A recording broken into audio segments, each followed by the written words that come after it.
شب برات میں دیکھ لو نا کیا ڈرامے بازیاں ہوتی ہیں. قبرستان والی حدیث پیش کی جاتی ہے شب برات کے بارے میں. سارے خطیب حدیثیں پیش کر رہے ہوتے ہیں کہ نبی صلی اللہ علیہ وسلم 15 شعبان کو قبرستان گئے ہیں. تو ہم بھی 15 شعبان کو کہاں جائیں گے بھائی؟ قبرستان. ہم کہتے ہیں حدیث ضعیف ہے، کہتے ہیں نہیں بھائی تمہیں تو جو حدیث تمہارے خلاف جائے وہ ضعیف ہو جاتی ہے. لو بھیا. ابھی آپ نے جن صاحب کو سنا انہیں مفتی طارق مقصود کہتے ہیں، اور ان کا یہ عقائد ہے کہ شب برات کی رات کو قبرستان جانا درست نہیں ہے. ہم اگر کوئی بات کہتے ہیں کہ یہ لوگ ایسے ہیں ویسے ہیں تو آج کل کے لوگ اعتراض کرتے ہیں یار تم انہیں ایسا کہتے رہتے ہو.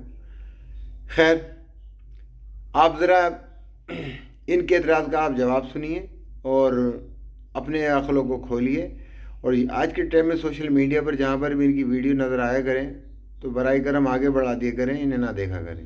پیارے آقا صلی اللہ تعالیٰ علیہ وسلم کا شب براءت میں صرف زندگی میں ایک بار قبرستان جانا ثابت ہے، تو پھر ہم ہر سال ہی شب برات کو قبرستان کیوں جاتے ہیں؟ اس حوالے سے رہنما ارشاد فرما دیں. اول تو یہ سوال کیا جائے گا کہ یہ کہاں سے معلوم ہوا کہ نبی پاک صلی اللہ تعالیٰ علیہ وآلہ وسلم زندگی میں ایک ہی مرتبہ شب براءت کے اندر یعنی شعبان کی 15ویں شب میں قبرستان گئے، اس کے علاوہ آپ کبھی تشریف لے کر نہیں گئے. ذکر ایک مرتبہ ہوا ہے کہ حضرت سیدہ عائشہ رضی اللہ تعالیٰ عنہا کے گھر نبی پاک صلی اللہ علیہ وسلم تشریف فرما تھے، اور رات میں جب ان کی آنکھ کھلی اور وہ نبی پاک صلی اللہ تعالیٰ علیہ وآلہ وسلم کو دیکھنے کے لیے نکلی تو نبی پاک صلی اللہ علیہ وسلم قبرستان کے اندر بقیع کے اندر تشریف فرما تھے. تو اس سے یہ تو لازم نہیں آتا کہ نبی پاک صلی اللہ علیہ وسلم اس کے علاوہ کسی شعبان کی کسی اور 15ویں رات کو آپ کبھی قبرستان کے اندر تشریف لے کر نہ گئے ہوں، ایسا تو کہیں نہیں ہے. اول تو اس کی دلیل ضروری ہے. دوسری بات یہ ہے کہ نبی پاک صلی اللہ تعالیٰ علیہ وآلہ وسلم نے قبروں کی زیارت کا حکم دیا. فرمائے کنت نہیتکم عن زیارت القبور فزوروها، کہ میں نے تمہیں قبروں کی زیارت سے منع کیا تھا لیکن اب تم ان کی زیارت کیا کرو. تو اس حکم کے اندر کہیں کوئی اس بات کی تخصیص نہیں ہے کہ آپ 15 شعبان کو قبروں کی زیارت کے لیے نہ جائیں، بلکہ جیسے اور دنوں میں جانے کی اجازت ہے اسی طرح 15 شعبان کو جانے کی اجازت ہے، اور مسلمانوں کا اس کے اوپر عمل بھی ہے.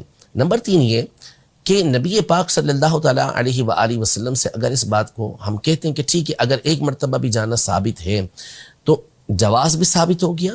دوسرا، نبی پاک صلی اللہ تعالیٰ علیہ وآلہ وسلم نے جانے کی جو وجہ بیان کی وہ اس رات میں اللہ پاک کی طرف سے ہونے والی جو انعامات کی بارش ہے، اس کے اندر جو مغفرت ہوتی ہے اسے بیان کیا.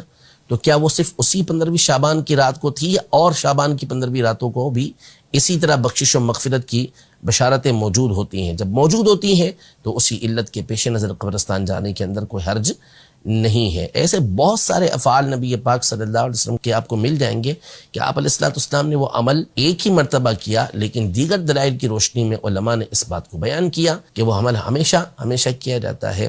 اور یہ عقلی طور پر بھی ہے. جیسے دسترخوان ہے جو عیسائیوں کے اوپر عیسیٰ علیہ السلام کے ماننے والوں پر نازل ہوا، ایک ہی مرتبہ یہ دسترخوان نازل ہوا، لیکن حضرت عیسیٰ علیہ السلام نے فرمایا کہ تکون رنا عید الاولین و آخرین، کہ یہ ہمارے اول پہلے والوں کے لیے اور بعد میں آنے والوں کے لیے سب کے لیے عید ہو جائے. جو موجود ہیں ان کے لیے بھی عید، آنے والوں کے لیے بھی عید.